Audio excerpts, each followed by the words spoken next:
On ne dirait pas comme ça, mais j'aime beaucoup le cinéma fantastique, et je tiens divers courants de ce genre cinématographique dans mon cœur, expressionnisme allemand, giallo italien et les années 70 américaines. Un nouveau courant est en train de se créer, celui de jeunes cinéastes français qui sont nombreux à officier dans le genre. À Angers, au festival Premier Plan était diffusé La Nuit a dévoré le monde, un film de zombies, genre hérité des sublimes films de Georges Romero. Le film sort aujourd'hui en salle. Réalisé par Dominique Rocher, le film est adapté du roman éponyme de Martin Page. Sam se réveille un matin, après une soirée, enfermé dans une chambre, il est le seul survivant d'une invasion zombie et tente de survivre dans un immeuble qui devient son seul lieu de vie.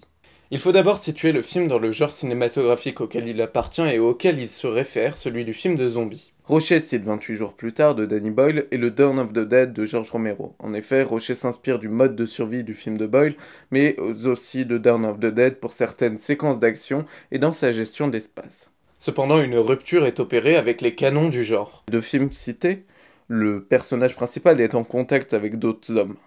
Dans Dawn of the Dead, cela est poussé au paroxysme, le groupe de 4 personnages se fait écho de l'état social américain contemporain. Il ne peut y avoir de critique sociale dans La Nuit a dévoré le monde, la société n'existe plus. Le personnage principal est constamment seul ou isolé. Dès la séquence d'ouverture, celui-ci ignore les autres, qu'il semble définir seulement par des corps en mouvement guidés par l'instinct.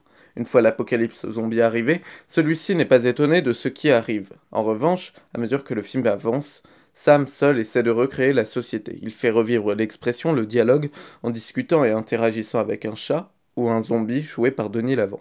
Ce n'est qu'un lien imaginaire, le zombie ne répond jamais. Lorsque les hordes de zombies au pied de l'immeuble s'éloignent, Sam les appelle avec un solo de batterie. Pour lui, l'art et la musique sont des moyens de lutter contre la solitude.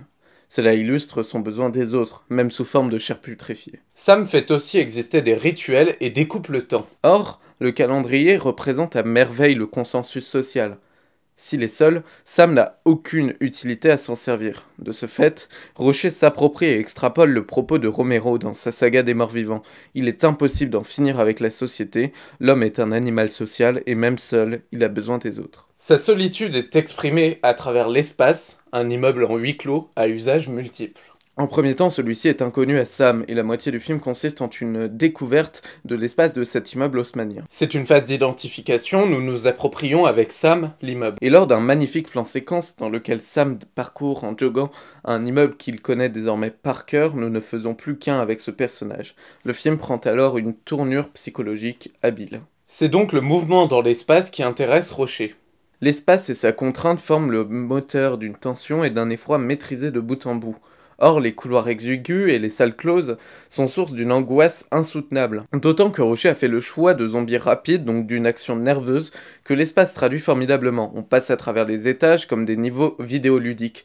En soi, le huis clos est vecteur de multiples sens en premier temps. Il permet l'identification psychologique avec Sam, ensuite il développe une claustrophobie nécessaire à l'aspect horrifique du film, enfin, il sert l'action en offrant une mise en scène nerveuse. Tout a été pensé autour d'un immeuble recréé de toutes pièces, une mise en scène brillante. La Nuit a dévoré le monde est donc un film brillant tant il use intelligemment du huis clos pour servir une mise en scène horrifique maîtrisée de bout en bout.